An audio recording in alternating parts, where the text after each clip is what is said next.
Good morning class. Shri Dhirendra Chaudhary महाविद्यालय से आज मैं आपके सामने बीए थर्ड सेमेस्टर में हमारा टॉपिक है जो कि लास्ट टॉपिक है। कल हमने इसका जो स्टार्टिंग टॉपिक है वो पढ़ा था क्योंकि ये छोटा टॉपिक है इसलिए इसको इतना ही देखना है हमको। तो इस टॉपिक का नाम है अंतर्वैयक्तिक आकर्षण की व्याख्या। ठीक है, यानी कि कुछ मेथड देखेंगे, कुछ तरीके जिसमें हम लोग अंतर्वैयक्तिक आकर्षण की बात करते हैं। यानी कि जब दो लोगों के बीच में, चाहे वो दोस्त हों, पड़ोसी हों, रिश्तेदार हों, जब उनके बीच में आपसी सोच को मेल खा के जो उनकी थिंकिंग मैच करती है और उससे जब एक अच्छा रिलेशनशिप बिल्डअप करते हैं तो उसको इंटरपर्सनल अट्रैक्शन बोलते हैं। ठीक है, यानी कि दो लोगों के बीच का अट्रैक्शन है, आकर्षण बोलते हैं। तो इसमें कुछ थियरीज है। फर्स्ट है आकर्षण और अंतःक्रिया प्रक्रिया, जिसको बोलते हैं अट्रैक्शन एंड इंटरेक्शन प्रोसेस। ठीक है, तो इसका सिंपल सा मीनिंग है कि जब हम किसी के प्रति अट्रैक्ट होते हैं या अंतःक्रिया करते हैं, यानी कि अपने विचारों का आदान प्रदान करते हैं और आदान प्रदान करने के बाद अगर हमें व्यक्ति के साथ लगता है कि हम कंपैटिबल फील कर रहे हैं तो फिर पर्सन जो है एक दूसरे के साथ एक रिलेशनशिप, हेल्थी रिलेशनशिप बिल्डअप करने के लिए रेडी रहता है। ठीक है, और यही दूसरे वाले पर्सन को भी लगना चाहिए। तो अंतःक्रिया तभी होती है जब दोनों व्यक्तियों के विचार मेल खाते हैं। ठीक है, तो यहाँ पे हालांकि दो पॉइंट हैं यहाँ पे। फर्स्ट है आपका आकर्षण सहमति जन पुष्टता के प्रकार के रूप में, यानी कि अट्रैक्शन क्या होता है, एक कार्य है, शैली है किसका, पुष्टता का।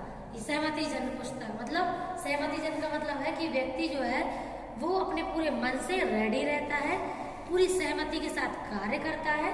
ठीक है, और किसी भी वर्क के लिए तत्पर रहता है। ठीक है, तो उसमें सिंपल सा ये है कि जब व्यक्ति किसी भी कार्य पूर्ति के लिए अपना वर्क करता है, ठीक है, सहमति से कार्य करता है, तो उसका मतलब है कि वो दोनों व्यक्ति या कुछ समूह मिलकर के एक दूसरे से विचारों से प्रभावित हैं और एक दूसरे से आकर्षित हैं।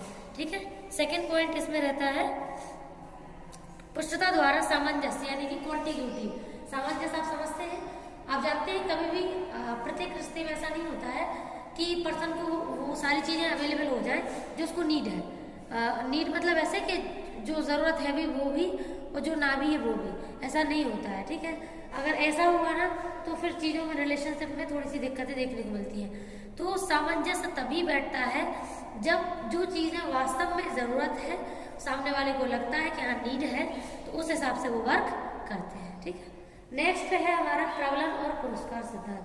प्रबलन का मतलब होता है किसी कार्य के बदले जब हम उसको पुरस्कार देते हैं या दंड देते हैं, दोनों ही चीजें मैटर करती हैं इसमें। प्रबलन को हम लोग रीइंफोर्समेंट कहते हैं। रीइंफोर्समेंट का सिंपल सा मीनिंग है, यदि हम किसी बिहेवियर को बढ़ाना चाहें तो पुरस्कार दें, घटाना चाहें तो दंड दें, दोनों ही चीजें रीइंफोर्समेंट कहलाती हैं। ठीक है, जिसे हम लोग प्रबलन कहते हैं।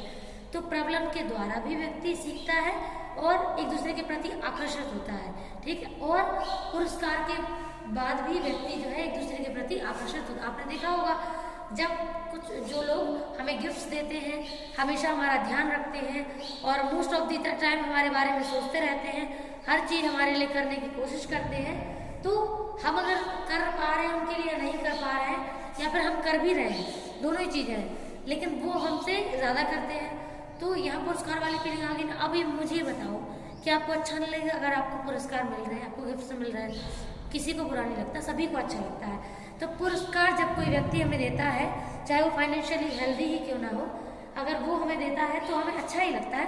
बस ये है कभी कभी सेल्फ रिस्पेक्ट की भी बात होती है। तो इसमें ऐसा होता है कि देखो इक्वल बॉन्डिंग होती है। ऐसा नहीं है कि जो दे रहा है वो एहसान के रूप में देता है, वो अपने पूरे जो उसके थॉट्स है, वो थिंकिंग है, वो बिल्कुल उसकी सोलमेट्स जैसी फीलिंग्स होती है।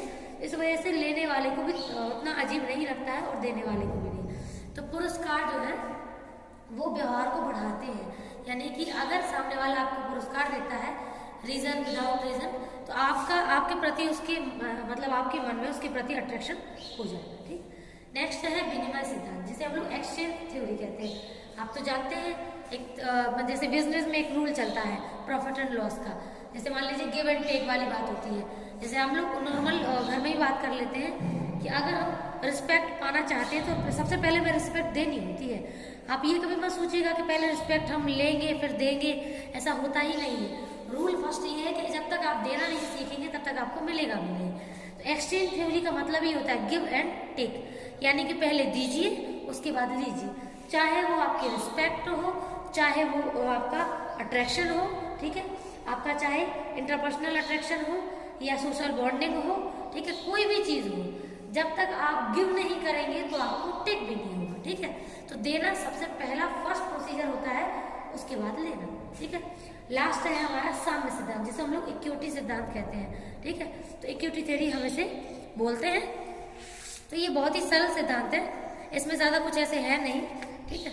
तो ऐसे मान के चलिए, इसमें वैसे नॉर्मली बोल सकते हैं कि ये जो सिद्धांत है ये बिल्कुल एक्सट्रीम थ्योरी जैसा है, ठीक है। ये अलग नहीं है, ये हेडफील्ड ने मिलकर के और वॉल्स्टर के साथ और 1978 के टाइम के समथिंग बनाया था, ठीक है। और उनका कहना था किसी सामाजिक संबंध से लोगों को जो प्रतिबल परिणाम प्राप्त होते हैं, मतलब जब व्यक्ति समाज में रह करके एक पूरे सामाजिक नियमों को फॉलो कर करके किसी कार्य को करता है और उसके बदले जब उसे रिवॉर्ड मतलब तारीफ समझ लीजिए या फिर कोई भी ऐसी वर्क एक्टिविटी जो उसे अच्छी खुशी देती हो, तो एक तरीके से समझ लीजिए कि उसने ऐसा सोचा नहीं कि उसे कुछ चाहिए है, लेकिन उसे मिल जाता है, जब मिलता है तो अच्छा लगता है, ठीक है।